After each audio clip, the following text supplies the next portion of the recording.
Hey guys, welcome to the show. Subscribe, rate, and review.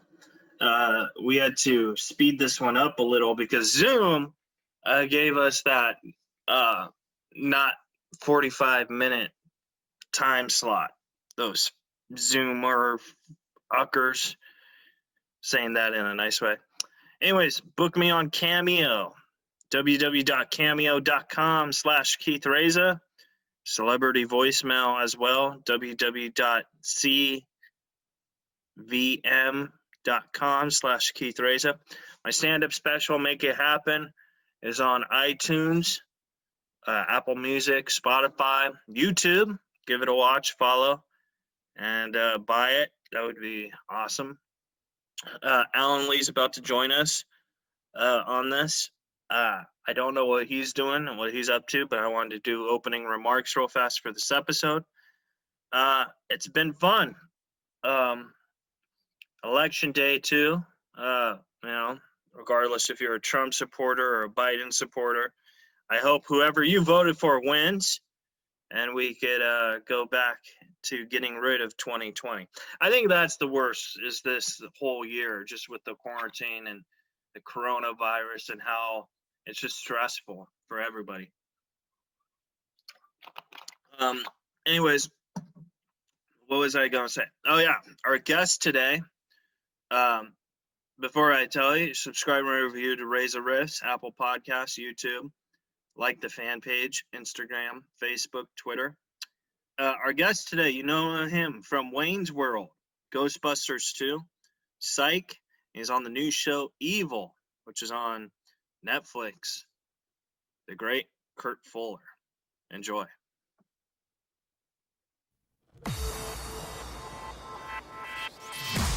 You're listening to Reza Riffs with Keith Reza and Alan Lee, right here on LA Talk Radio.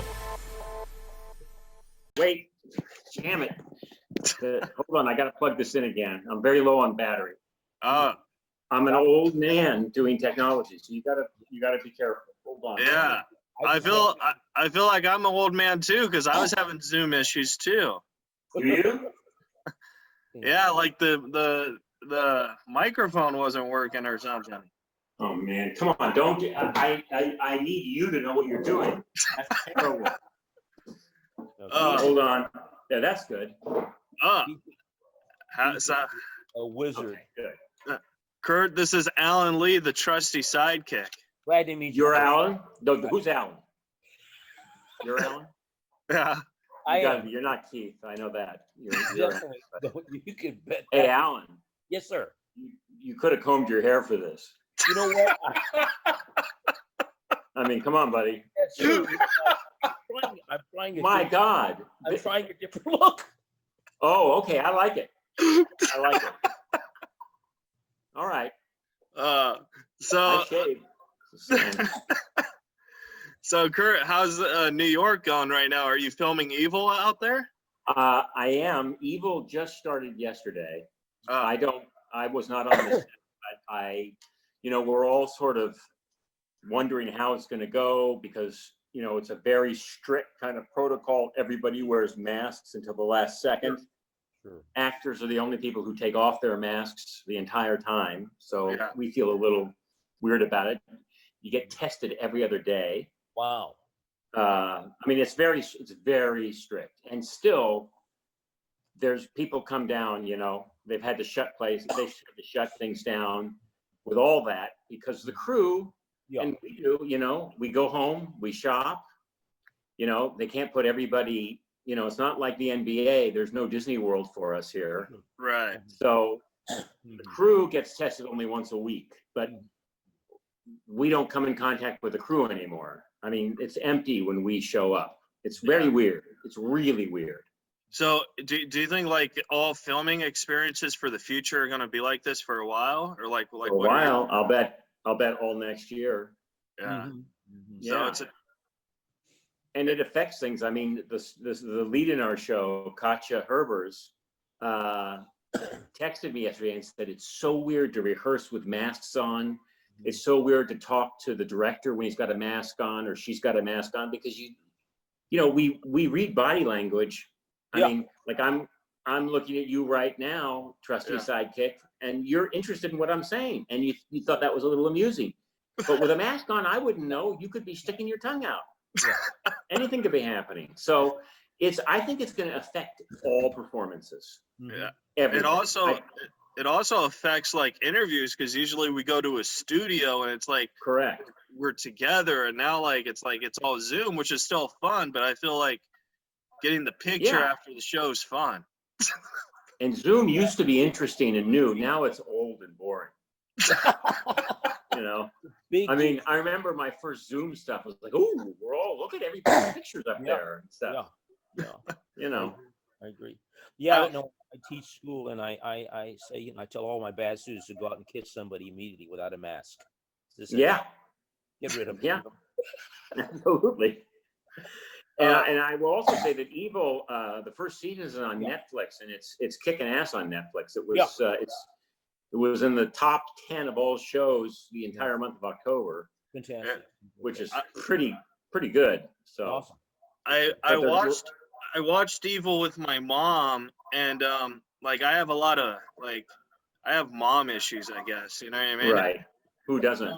Yeah. So we're watching it, and you came on, and just out of the blue, I was like, "Oh, that's Kurt. He's gonna do my podcast," and she didn't believe me. Really? I'm signing off right now. If even your own mom doesn't believe it, this cannot be a good move for me. This is not a career move. I was like, I got him to say yes because I tweeted him like 30 times. Oh, you are. I want to say, you probably will cut this out. You are relentless. And then, but you're so nice. I thought, my God, he never gets upset. He never gets edgy. He's just always, just giving me another chance to say yes. And I thought, okay, I mean, if he was my son, I'd be proud of him. So I'm gonna say yes. It's probably my Asperger's, because I don't this sounds kind of like weird and probably a little rapey, but no to me just sounds not right now. You know what I mean? That's great. This is actually a great attitude. That's a very optimistic attitude that if people had, yeah, that's one of the keys to success, is that no does not. It's not good on a date, but in life it's okay. No does not mean no. No means all right. Well, soon. Yeah. So that's but back to Zoom, I was thinking about getting you, Vicki Lewis, and Jake Weber, and we could do a Pushing 10 read. Oh my God, Pushing 10! I love my first daughter was born during Pushing 10. That means she's 21, 22 years ago. Oh Lord! Holy moly! My God! What was that like, preparing for that with the air traffic controls? Well, it was actually super intense, because we all went for 2 weeks to an air traffic control place every day and sat with air traffic controllers. Wow. And that is one of the most intense jobs. You cannot believe it. You look at the screen and there's dots, and these dots, which are planes, and this was in Toronto, so it's the East Coast, just keep coming and coming and coming and coming. They never stop. Yeah. They just, and these guys and girls, they talk a mile a minute. And we had an expert, sort of technical expert, helping us, and she, in her real life, talked so fast that you literally could not understand her. She talked so fast, and that's how they talk, to planes. But of course, we're not planes, are we? No. And so I would have to sort of put everything in slow motion to understand her. But I remember that it was really air traffic control is one of the few things you can do without a college degree and make $150,000 a year. Whoa, you can make that much? Yes, but you have to have a particular skill. You have to actually be able to see this wall of dots in 3 dimensions. And it's in 2 dimensions, and you have to understand the space and all that. And you're sort of like born with it. Yeah. In other words, Keith, neither one of us is going to quit. Yes, I'm trying to say that in the nicest way, but thank you. you know, you are not air traffic controller No. material, either of you. I don't think I So could far, be. you're completely two-dimensional. So, I would be so stressed out on that set because like it would be like a real job to save lives, and then I'd be right by John Cusack, and I'd be like, "Holy that's Lord, right. I want to talk to John." Yeah. Do an interview. But I'd already done 2 movies with John, so Oh, you know, The that's Jack I did it- Bull, right? the Jack Bull. That's one of my and favorites. one other one that I can't remember. The Jack Bull is actually a very underrated movie. Yeah, It was really good. yeah. I liked how you were like that funny guy around John Oh. Goodman. Yeah. And John Goodman was so, you know, he's somebody that I talk about being awestruck. I think he's one of the great actors in the world. And he's such a perfectionist. You know, he's so nice and he's so warm. And then when he misses a line, he goes, "God damn it." He goes into this tantrum. And it was like, and then he comes back and goes, "Sorry, everybody, I'm so sorry." But, you know, he's just a perfectionist. And it was quite something. And God, I just think he's a fantastic actor. That was if I had to act next to John Goodman every day, I would be intimidated. Oh yeah. For sure. Oh. Yep, absolutely. He is so good. So when you were starting, because you did real estate, then you did Ghostbusters, I would feel like Right. First intimidating because by the time you did the Jack Bull, you had a lot of parts underneath your belt. Yes, I did. So I would have I been like did. intimidated with Bill Murray or Rick Moranis. Well, I'll tell you a true story. All right. I was selling real estate at the time I got Ghostbusters, and I was still a realtor while I was doing Ghostbusters. And I, you know, was selling real estate one day, and I got a call from my agent saying, "You've got the part. You have to go to New York in 2 days." So, you know, I was okay, no problem. You know, and then I was told my first scene, it's not actually in, maybe some of it's in the movie. It's a long time ago. There's been a lot of movies, but it's at the courthouse in Battery Park. And I'm yelling. I come in and I think part of it's in there. I yell at Bill Murray about, you know, getting the slime off the courthouse or something. And I was told, you're gonna do this scene with Bill. We're gonna see how it goes. And if it goes well, you're gonna stay. If it doesn't go well, you're going home. I was told that. That's Okay. very intimidating. wow. You think? You know, you think that's a little pressure? Oh, Yeah. And so I went up and I did it, but I was so nervous. I was shaking.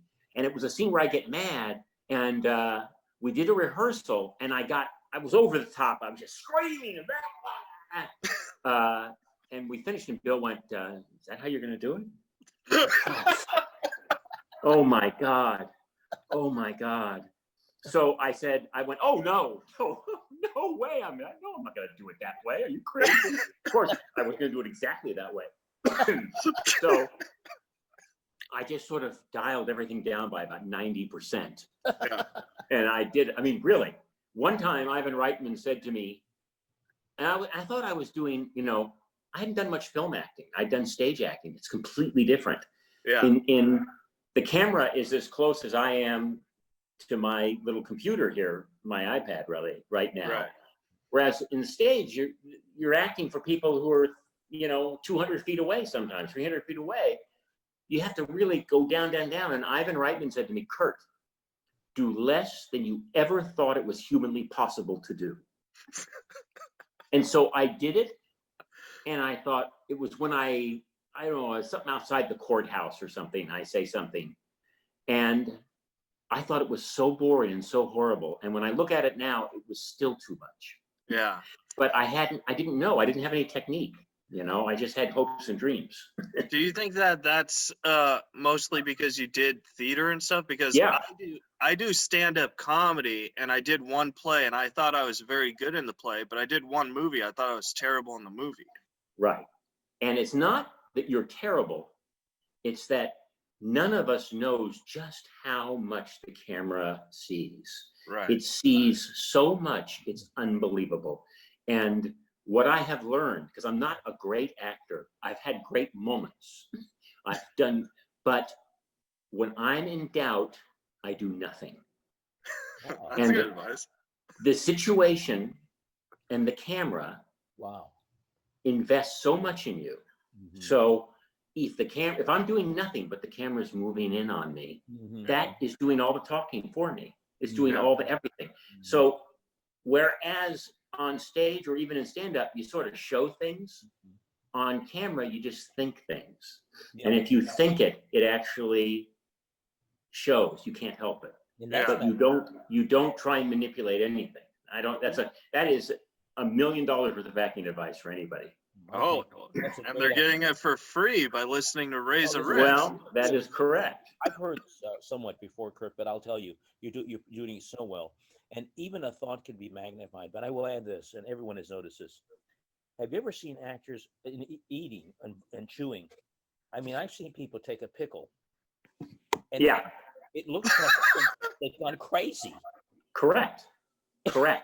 And in the days when there used to be movie screens, your face is 30 feet high. If you eat a pickle like that, you're going to look like a clown. It's 30 feet high. That's right. Now you're on much smaller screens, but there's high def. There's high def. It's all you can't. That's high def sees much more than film used to see. Much more. And we have the CGI, the green screen. Yeah. And it's amazing. What was that Spartan movie? You know, and he was just on a stool, and he's I know. on the side of a cliff. In fact, this year, my office was at Fordham University, beautiful with big windows all around me. Because of COVID, we can't go there anymore. So I'm going to sit on a stool in front of a green screen, and it's going to look just like my office, but they're just going to put it in. That's what they have to do. Now, with COVID, have you thought maybe just to keep yourself insane, doing a little YouTube Kurt Fuller thing? You know, I have, but I'm so tired. Yeah. You know, that I would have done that, in the old days when I was selling real estate and doing theaters all the time at night, going about 20 hours a day. I had the energy for it, but that was my YouTube. And I don't have, I get plenty of creativity out, I try and make my wife laugh all the time, that kind of stuff. Yeah. But, I don't have the energy. It's a lot of work. It is. Yeah. It looks, as you know, it's a lot of work. Yeah. And I even know the head of YouTube channel. I mean, I could get on YouTube, but I do stuff like Funny or Die. I just did something on Quibi that's really funny, but I don't think it's going to be seen now with Bill Burr. Yeah, but I think Quibi's out of business. So yeah. Oh no, you're kidding. Yeah. Oh, it went. Concept. It ends. They lost like $1 billion or something. It's funny you mentioned Bill Burr, because Alan Lee was telling me he was working a Ron White concert and Bill Burr was in the green room and offered him a cigar. Wow. Let's put it in context. I was working the door at a concert. No, I'm a comic, but White is now selling tequila as opposed to what he normally alludes to on stage. His favorite Barker. Oh, cool. Because I screamed un-PC things like, you don't have to hop the fence. I know to get the tequila. Very good. Hey, is this your interview? Because we're finding out a lot about you. And I would rather do we want to switch? Because I'll start asking you questions, Alan. I enjoy your tolerance. No, it's not tolerance. I mean, I'm happy to do it. I'm happy to be Keith's partner for this segment, and we can interview you. Otherwise, I wish we would turn to me. I called in. I made cut out the time for this. I'm ready. And I feel like I didn't get the memo that it's your day. But that's okay. I mean, believe me, you're more, you are, I already know you're more interesting than I am. I mean, so I'm perfectly happy. You're on, Bill. Uh, Wrong person. But that's cool that he offered you a cigar. Yeah, it is. It's an amazing story. In Yeah, uh, absolutely.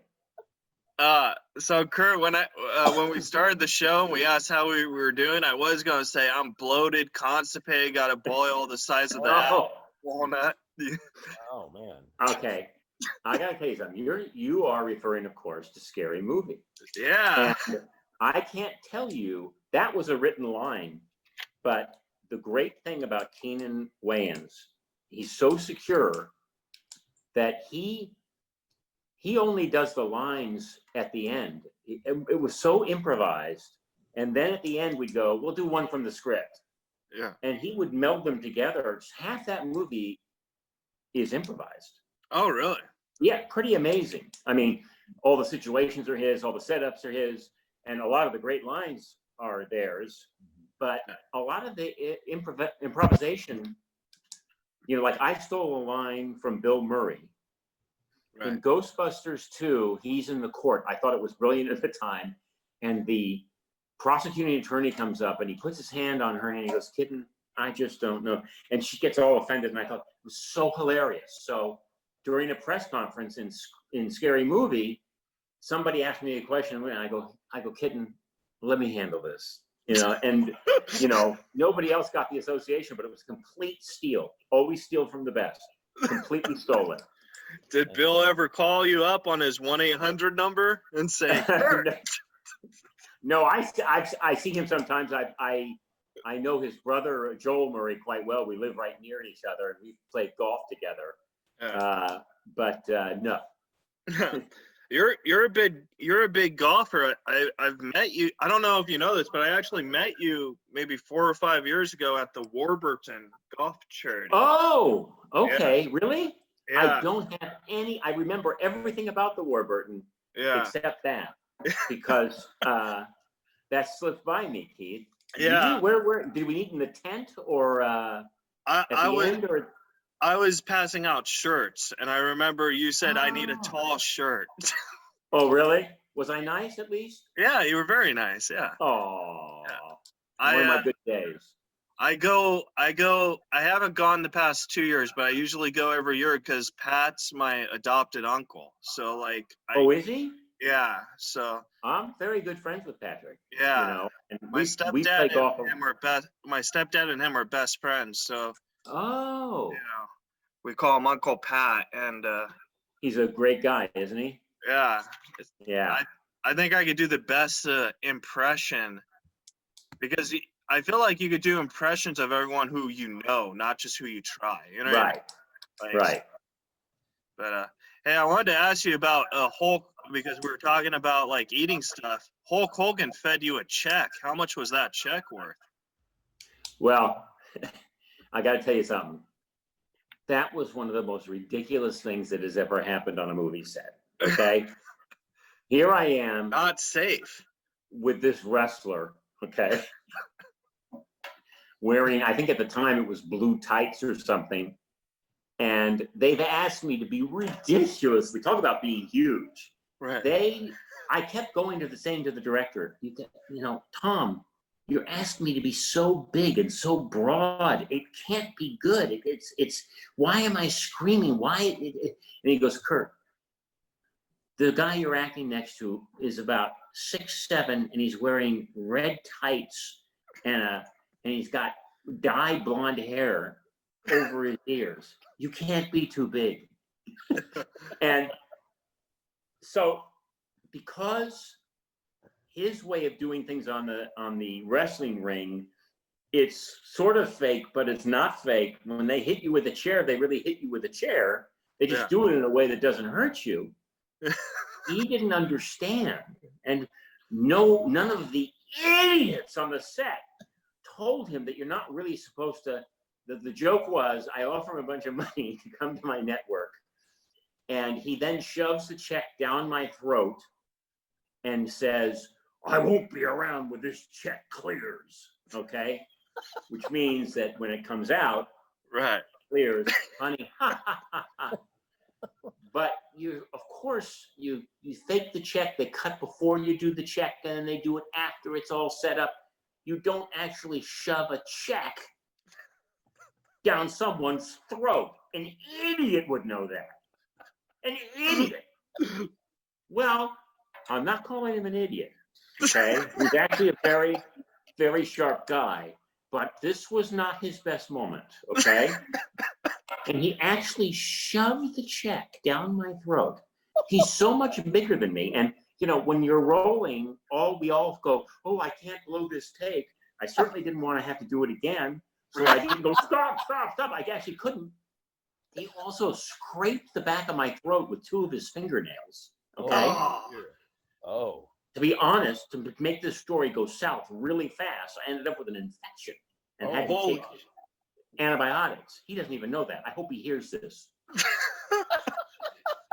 a big Razor Riffs fan. I had to pull that check out of my mouth, and I couldn't get it. I had to swallow some of it. Oh. He really did it. And then he goes, oh, I'm sorry, man. You know, when we wrestle, we really do that kind of stuff. I thought I was supposed to really do it. And I don't blame him, but I blame whoever didn't tell him. Right. But how much was the check worth? Oh, I think I wrote, it was only supposed to be $50,000 or something, but I wrote $50 billion on it. Oh. Because I thought he might read it. And, you know, I wanted it to be a big check. It would have been funny if, like, the check did come out of you. I would have, like, taped it all together. That's right. Yes. Well, you know what? You could have been there. If you wanted to, I would have said fine. I would like to see that. I would like to see that, my friend. I don't need Ghostbusters 2. I got the check. That's right. Yeah. And it cleared. It cleared. Yes, sir. Now, not only have you worked with great actors, but you've worked with great directors. Is Woody Allen intimidating? I'd like to hear that. Woody Allen, okay, he's not an intimidating person, but he's the kind of guy, like some really great directors are like this. They don't try and give you acting notes at all. They try and hire the right people. Yeah. And then if it's not good, they go, be better. Okay? That's their note, be better. And then if you're not better, they go, I hired the wrong person. Oh, wow. Okay? Yeah. So you don't, you know, you don't want him to come up and go, what are you doing? This is not right. This is, because he doesn't say, I need it to be this way and that way. He just says, I want it to please me. Yeah. And he won't say anything. He'll just do it again and do it again until he sees what he wants. But he will not, he doesn't say, he's not an acting teacher. Yeah. And, he wants what he wants and he expects you to give it to him, but he doesn't expect to tell you how to do what he wants. He just wants you to do it. Now, is that a little hard, especially on like that film? Because I heard somewhere that you didn't get the entire script. You got that right. Yeah. Okay. The first scene, you get a script, but a bunch of it is blacked out. It's redacted, which is a big word these days. It's redacted. It looks like, the Mueller report, pretty much. Just a few lines here. Everything else is blacked out. I didn't even know that half the movie took place in the past. I had no idea. And I didn't know, the first scene that we shot was my wife and I and those two in a restaurant. And I don't even know, and my lines could have been taken either way, that I like him or don't like him. It was just a matter of my intention. I wasn't told how I felt about him. Wow. I had no idea. I could have played it like I thought he was the greatest guy in the world. But something told me instinctively that, There's no way Owen Wilson. No way a guy like me likes a spaz like that, you know? Yeah. So I played it like I was suspicious, and I just guessed right. But, you know, he didn't tell me, that, okay, you don't like Owen Wilson in this movie. Mm-hmm. And I had no idea, because you only get your parts. In fact, when you show up on the set, they have something called sides, where you get the day's work. In a movie, you get all the work. In a Woody Allen movie, you only get the lines you speak. Wow. So you never know what's going on. Yeah. I never knew there was even a part of the movie where he gets in a car and goes back. Would you ever do another Woody Allen film knowing these conditions? Yeah. Well, yes. But I don't know if I would do a Woody Allen film given what I wonder about him now, in terms of what happened in the past. I with his family, his daughter. I mean, there's so many things. I just don't know. But working with him was actually fantastic, and he was very nice to me and delightful, and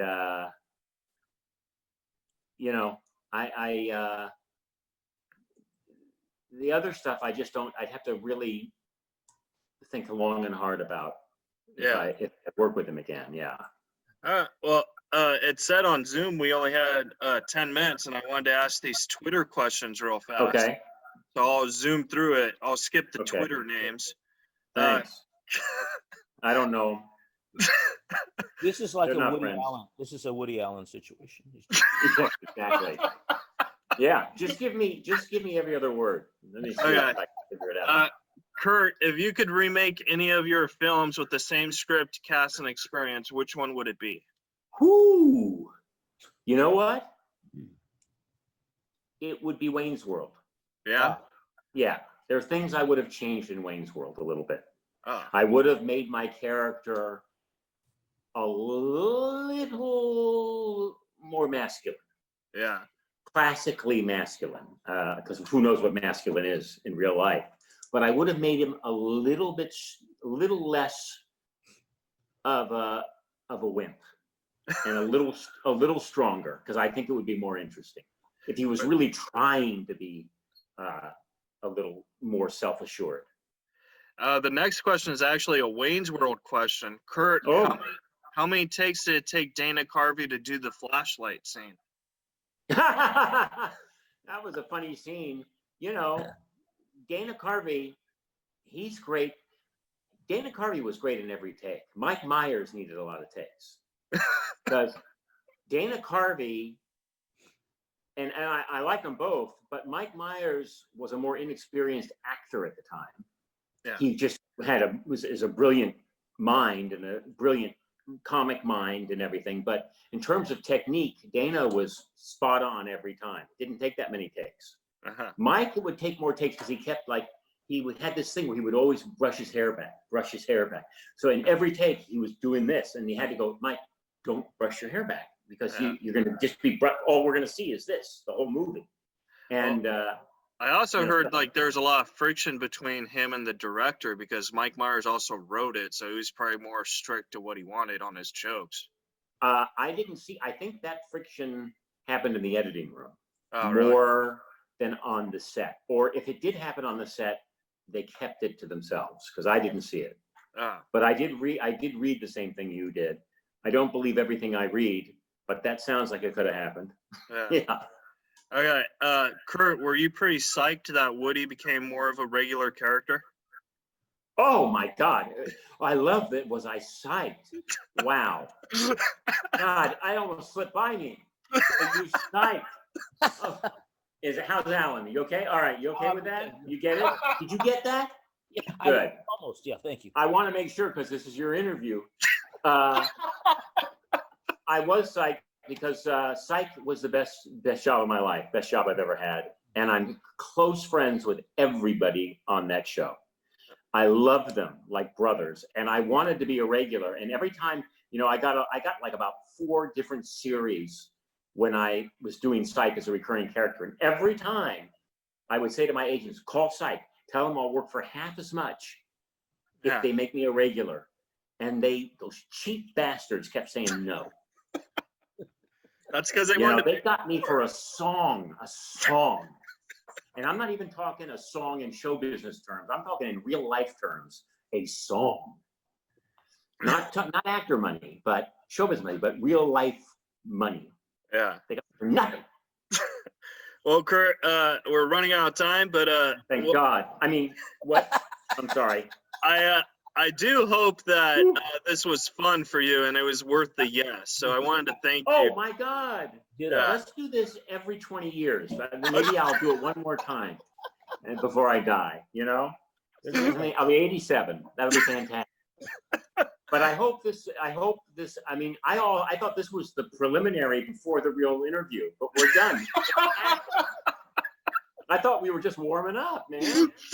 I didn't mean anything. I didn't say anything I believed. It was all a lie. I was just kidding. Oh, no. Well, if you want, I can make another Zoom interview. We could do part 2. Well, I'll be happy to do part 2 in a while. All right. You know what I'm saying? You know, it might take you you might have to ask me 100 times instead of the 50 times you asked me to do this one. But I love both you and Alan, and I would love to talk to you again. Oh, awesome. Well, the last question is, what can we expect without spoiling too much about Evil 2? Are you going to have more of a role? Thank you for asking that. Yes.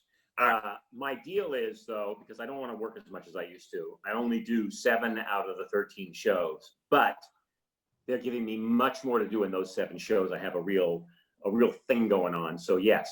And just for that, don't watch it for me, just watch it for that show. It's really good. Yeah. If you're a mature adult, if you're a child or a baby or stupid, don't watch it. Wow. 60 seconds. Yeah. Where can the folks follow you on Twitter? At the Kurt Fuller. At the Kurt Fuller. I'm the Kurt Fuller. I'm verified. It has a check by my name.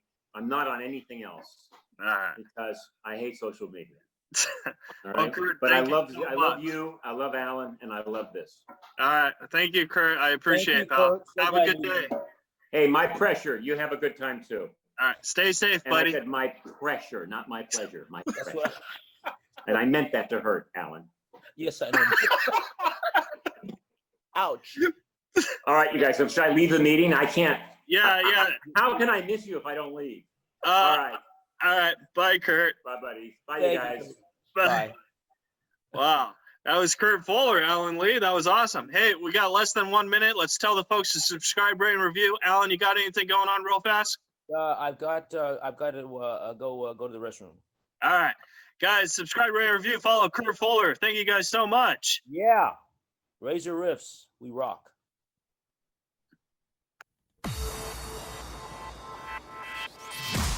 You're listening to Reza Riffs with Keith Reza and Alan Lee, right here on LA Talk Radio.